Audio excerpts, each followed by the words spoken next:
Hey guys, मेरा नाम आनंद है और आप देख रहे हैं कोडिटर।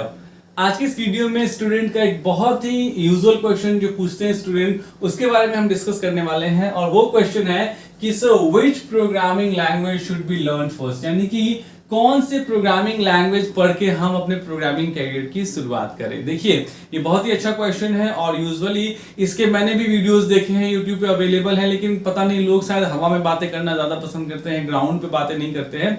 ठीक है, वो उनकी अपनी राय है, लेकिन मैं जो आपको वो राय दूंगा, वो राय या वो सजेशन ऐसा होगा जो लिटरली हर जगह इंप्लीमेंट होता है और ऐसे ही आपको अपनी प्रोग्रामिंग की कैरियर की स्टार्टिंग करनी चाहिए, राइट।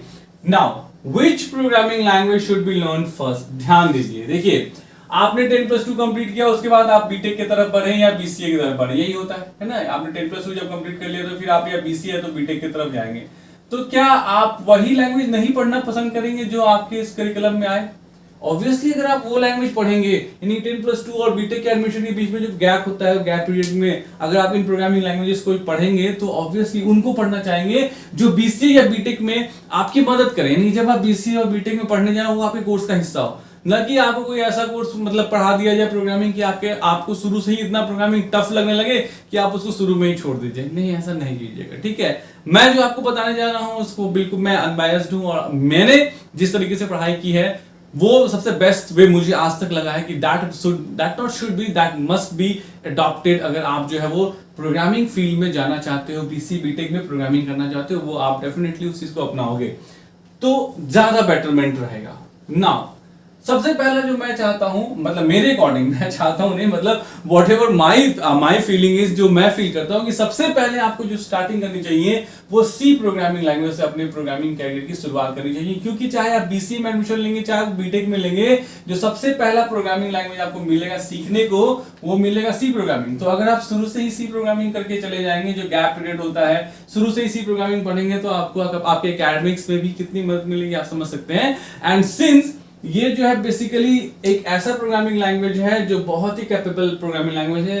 पूरा का पूरा जो पाइथन प्रोग्रामिंग लैंग्वेज है, पाइथन आज के टाइम में काफी फेमस है, ये पूरा का पूरा पाइथन डेवलप किया गया है किसका यूज करके, सी प्रोग्रामिंग का यूज करके। खैर वो तो आप आगे धीरे धीरे आप आगे बढ़ेंगे तो पता चलते चला जाएगा, बट सी प्रोग्रामिंग से स्टार्ट करने का मकसद ये है कि ये आपको प्रोग्रामिंग के बेसिक्स के बारे में इंट्रोडक्शन देता है। छोटे छोटे प्रोग्राम्स आप यहाँ लिखना सीखिएगा, कैसे आप सिस्टम के साथ कम्युनिकेशन करते हैं, इनपुट लेते हैं, आउटपुट देते हैं, प्रोग्रामिंग में अपने वर्क को परफॉर्म करवाते हैं। तो for my point of view you must go for C programming first. दूसरी प्रोग्रामिंग सी को खत्म करने के बाद जो आपको स्टार्ट करनी चाहिए that is C++ programming language, ठीक है। C++ प्रोग्रामिंग क्यों करनी चाहिए? देखिए बेसिकली रीजन बताऊंगा तो आप कंफ्यूज हो जाइएगा, इसलिए रीजन मत समझिए, ये सीक्वेंस समझिए कि अगर आपको प्रोग्रामिंग अच्छे से सीखनी है तो आप पहले सी सीखेंगे, फिर C++ सीखेंगे और तीसरे में फिर आप सीखेंगे जावा प्रोग्रामिंग, ठीक है। और जब इन तीनों को सीख लेंगे तो चौथा आप सीखेंगे पाइथन। चौथा क्या सीखेंगे? Python programming. क्योंकि आप ये भी आपके बीसीए के करिकुलम का हिस्सा बन चुका है, पहले नहीं था पाइथन, अब पाइथन बीसीए बीटेक में आ चुका है। तो सबसे पहला आप सी पढ़ेंगे, फिर C++ पढ़ेंगे, फिर जावा पढ़ेंगे और फिर पाइथन पढ़ेंगे। याद रखिएगा, बहुत जगह मैंने देखा है लोग जो है वो पाइथन प्रोग्रामिंग को नंबर 1 पे डाल देते हैं कि भैया ये नंबर 1 है, इसको सबसे पहले यही पढ़ो। बिल्कुल नहीं, जो ऐसा बोलते हैं वो आपको मिसगाइड कर रहे हैं। क्यों मिसगाइड कर रहे हैं? क्योंकि ये पाइथन जो है वो बहुत ही लीनियंट सा लैंग्वेज है, मतलब इसमें काम करना, इसमें कोडिंग लिखना बहुत ही आसान है एज कंपेयर टू दिस 3। तो अगर आपने शुरू में ही आसान वाली चीज को अडॉप्ट कर लिया, आसान वाली चीज को आपने देख लिया ना, तो आपको फिर जब ये कोडिंग आप करोगे तो आपको लगेगा यार बेकार कोडिंग मैकेनिज्म है, ये सबसे अच्छा है। तो आप इन तीनों पे उतनी मेहनत ही नहीं कर पाओगे। इसीलिए हमेशा याद रखना C++ और जावा, इन तीनों को करने के बाद ही पाइथन स्टार्ट करना, ठीक है ना। कभी कभी बच्चे ये भी क्वेश्चन पूछते हैं कि सर सी के बाद क्या डायरेक्ट हम जावा नहीं स्टार्ट कर सकते? पाइथन तो बिल्कुल नहीं कर सकते, मैं बता रहा हूं C++, Java and then Python, ठीक है। पाइथन सबसे लास्ट में सीखना। अब इनको सीखने के बाद आपको जो आगे करना हो, वेब डेवलपमेंट करना हो, आपको जो है एंड्रॉइड डेवलपमेंट करना हो, आप जो करना चाहें, वेब डेवलपमेंट करना हो, एंड्रॉइड डेवलपमेंट, कोई भी डेवलपमेंट करना हो, आप इसको यहाँ के बाद आर्टिफिशियल इंटेलिजेंस में जाना हो, डेटा साइंस में जाना हो, कहीं भी जाना हो, इसके बाद आप आगे बढ़ जाइए, ठीक है, पाइथन के बाद। अब आता है फिर से क्वेश्चन कि सर मान लीजिए कि क्या सी हम नहीं सीखे तो सी के बाद डायरेक्ट हम जावा सीख सकते हैं? सी के बाद डायरेक्ट हम सी प्लस प्लस को जावा सीख सकते हैं? बिल्कुल सीख सकते हैं। क्यों? सी प्लस प्लस को आपने इग्नोर कर दिया, कोई दिक्कत नहीं, बट देखिए फ्लो तो वही रहा ना, सी जावा, ठीक है। यानी कि सी करके आप चाहें तो बिना सी प्लस प्लस किए भी जावा कर सकते हैं, लेकिन अगर सी प्लस प्लस करके जावा कीजिएगा तो आपको थोड़ा सा मदद मिलेगा, क्योंकि सी प्लस प्लस भी ऑब्जेक्ट ओरिएंटेड प्रोग्रामिंग लैंग्वेज है और जावा भी ऑब्जेक्ट ओरिएंटेड प्रोग्रामिंग लैंग्वेज है। तो बहुत सारे कॉन्सेप्ट्स जो सी प्लस प्लस के हैं वो आपको जावा में मिलेंगे। तो अगर आपने जावा अच्छे से सी प्लस प्लस अच्छा से पढ़ा है तो जावा में आपको हेल्प मिल जाती है। हालांकि आप अगर ये नहीं भी पढ़ते हैं तो भी सी के बाद डायरेक्ट जावा पढ़ने के लिए आपको छूट है, आप पढ़ सकते हैं।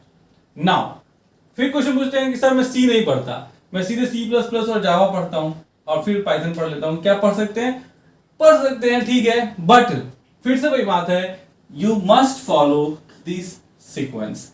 अगर आप इस सीक्वेंस को फॉलो कर लेंगे तो ये जो 3 लैंग्वेज आप ऊपर के देख रहे हैं ना, अगर इन तीनों को आपने ग्रिप कर लिया, इन तीनों पे कमांड कर लिया, तो आगे आने वाला कोई भी ऐसा प्रोग्रामिंग लैंग्वेज या कोई सा भी ऐसा इन्वायरमेंट नहीं होगा जो आप अच्छे से टैकल नहीं कर पाएंगे, क्योंकि यही बेस आपके प्रोग्रामिंग का क्रिएट करते हैं और बहुत ही तगड़ा बेस क्रिएट करते हैं। इनके कॉन्सेप्ट्स, इनकी प्रोग्रामिंग टेक्नोलॉजी, इनका जो मतलब कि जो इनके हमारे पास रीडिंग बहुत कुछ पढ़ने को है, यहाँ पे इतना कुछ पढ़ने को मिल जाएगा ना कि इसको पढ़ने के बाद जब आप दूसरे प्रोग्रामिंग लैंग्वेज पढ़िएगा तो आपको बहुत आसान लगेंगे वो।